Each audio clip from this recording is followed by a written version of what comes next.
Lecture में बेटा हमने 4 ग्राफ्स कंप्लीट किए थे, रिमेनिंग आज कंप्लीट करेंगे। आज हमें स्टडी करना है कि जब ऑब्जेक्ट की वेलोसिटी और स्पीड है वो इंक्रीज होती है या डिक्रीज होती है, कैसे? नॉन यूनिफॉर्म रेट पे। ये सारे ग्राफ बेटा आप सभी को आपकी फेयर नोटबुक्स में राइट डाउन करने हैं with conditions under which the body moves, with description of the graph and just you have to make the graph। सो बेटा ये आपको कंप्लीट टेबल आपकी फेयर नोटबुक में ड्रा करनी है। So let us start. Velocity और स्पीड बेटा increase हो रही है नॉन यूनिफॉर्मली। मतलब क्या है? Body is under non uniform acceleration. Non uniform motion हमने स्टडी किया है, उसे से रिलेटेड हमारा यहाँ पे ग्राफ है।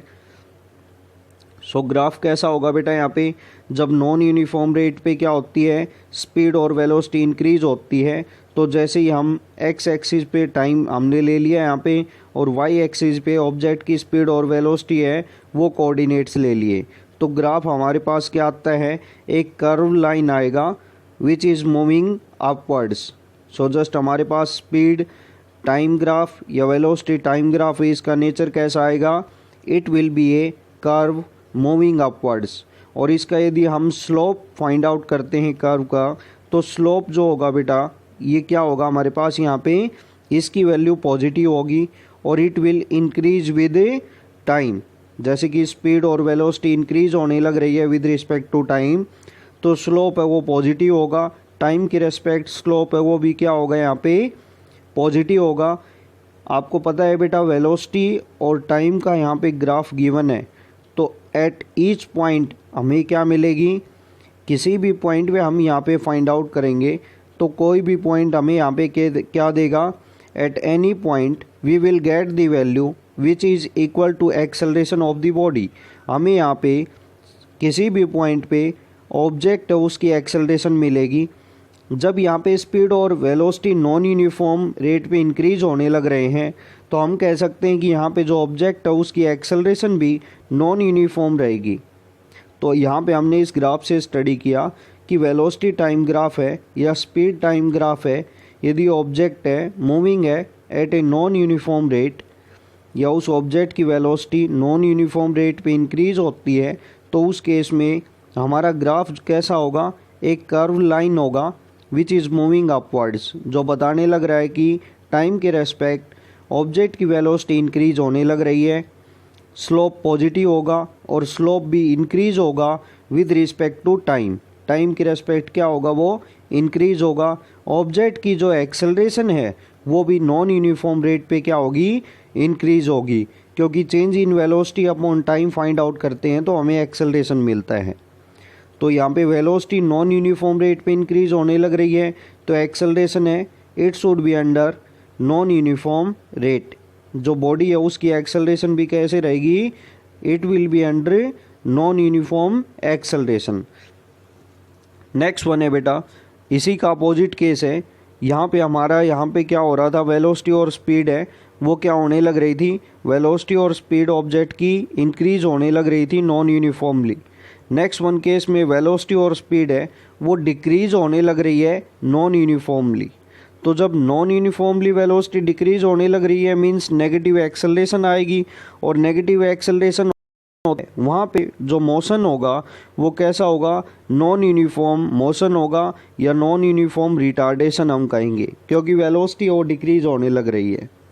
तो नॉन यूनिफॉर्मली का मतलब क्या है कि मोशन है वो नॉन यूनिफॉर्म होगा यहाँ पे।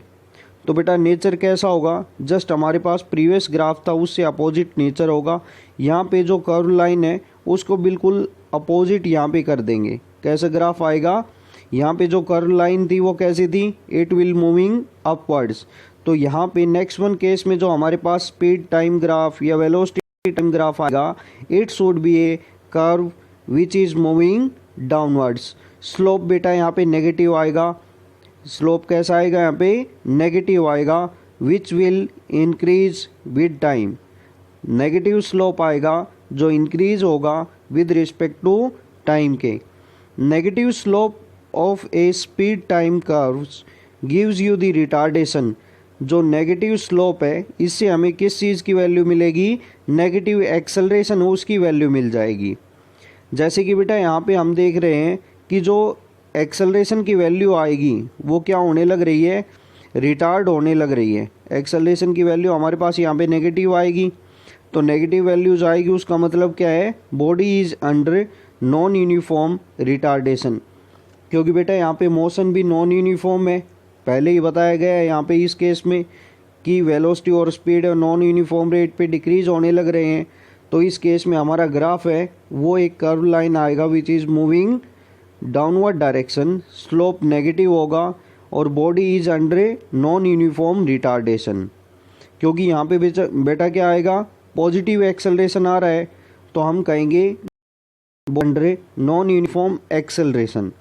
यहाँ पे एक्सेलरेशन की वैल्यू नेगेटिव आ रही है, means negative value of acceleration आती है तो हम कहते हैं कि बॉडी रिटार्डेशन होने लग रहा है, वहाँ पे बॉडी की वेलोसिटी है वो डिक्रीज होने लग रही है। दैट्स वाई यहाँ पे इस केस में सेकंड वन में कहेंगे the body is under non uniform retardation. मतलब जो बॉडी है उसका नॉन यूनिफॉर्म मोशन है बट वो रिटार्ड होने लग रही है, उसकी वेलोसिटी टाइम के रेस्पेक्ट क्या होने लग रही है, डिक्रीज होने लग रही है। जैसे इस पॉइंट पे मैक्सिमम थी, डिक्रीज होते होते लास्ट टाइम में क्या हो गई, बिल्कुल जीरो के नियर बाई हो गई।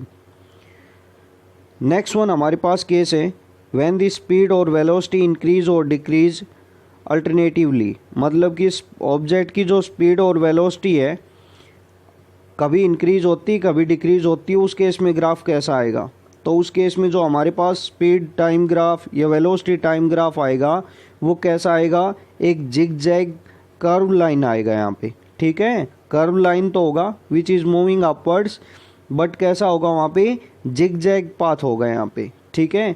सर्टेन पॉइंट्स पे इंक्रीज होने लग रही है, फिर डिक्रीज हो गई, फिर इंक्रीज हो गई, फिर डिक्रीज हो गई, क्योंकि बेटा अल्टरनेटिवली चेंज हो रही है। मतलब एक टाइम इंक्रीज हो रही तो सेकंड टाइम डिक्रीज हो रही है, फिर इंक्रीज हो गई, फिर डिक्रीज हो गई। तो हमारा ग्राफ का जो नेचर होगा वो ऐसा होगा इस केस में। नेक्स्ट वन है when the speed and velocity increase in a stepwise manner, means speed time graph है, velocity टाइम ग्राफ है। इस केस में हमारा कैसा होगा, स्टेयर केस होगा, स्टेप वाइज स्टेप होगा। मीन्स बॉडी है उसमें क्या होने लग रहा है बेटा, यहाँ पे देखोगे तो वन टाइम उसकी जो स्पीड और वेलोसिटी वो सेम रहती है, टाइम इंक्रीज होता है। नेक्स्ट केस में क्या होगा, टाइम वो सेम रहेगा बट उसकी स्पीड वो इंक्रीज हो जाएगी। फिर नेक्स्ट केस में बेटा यहाँ पे स्पीड वो क्या रहेगी, कांस्टेंट, टाइम इंक्रीज हो जाएगा। तो just only step wise manner में यहाँ पे होता है, एक टाइम स्पीड वो सेम रहती है, टाइम इंक्रीज होता है। नेक्स्ट केस में इसका अपोजिट हो जाएगा, टाइम आपका कांस्टेंट रहेगा और स्पीड इंक्रीज हो जाएगी। जैसे देखिए बेटा टाइम इंक्रीज हो गया, टाइम कांस्टेंट है, यहाँ पे टाइम इंक्रीज हो गया, टाइम कांस्टेंट है। ऐसे ही स्पीड का केस देखिए, स्पीड कांस्टेंट है, स्पीड इंक्रीज हो गई, स्पीड फिर कांस्टेंट है, फिर इंक्रीज हो गई।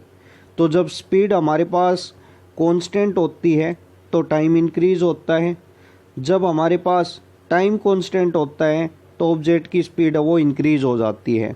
मतलब कि यहाँ पे एक स्टेप वाइज मैनर में स्पीड है वो स्पीड और वेलोसिटी वो क्या होती है, इंक्रीज होती है। तो जब स्टेप वाइज मैनर का केस आएगा उसमें हमारे ग्राफ का नेचर कुछ ऐसा होगा, ठीक है। सो बेटा आपको ये ग्राफ्स है ये आपको फेयर नोटबुक में राइट करने हैं और लर्न करने हैं। जस्ट आपको नेचर पता होना चाहिए एग्जाम में कैसे आएगा।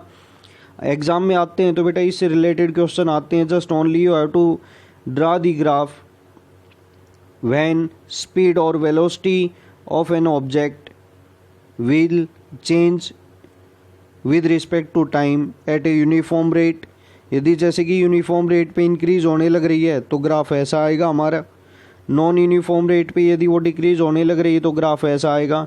तो जस्ट आपको पता होना चाहिए बेटा नॉन यूनिफॉर्म रेट पे इंक्रीज हो रही है, डिक्रीज हो रही है, या यूनिफॉर्म रेट पे इंक्रीज हो रही है, डिक्रीज हो रही है, तो उस ग्राफ का नेचर कैसा होगा। जस्ट ओनली आपको वहाँ पे ग्राफ से वो ड्रा करने आने चाहिए। इससे रिलेटेड बेटा यदि आपको कोई डाउट्स हैं ग्राफ्स में तो आप मेरे को व्हाट्सअप कर सकते हैं। Thank you, have a nice day.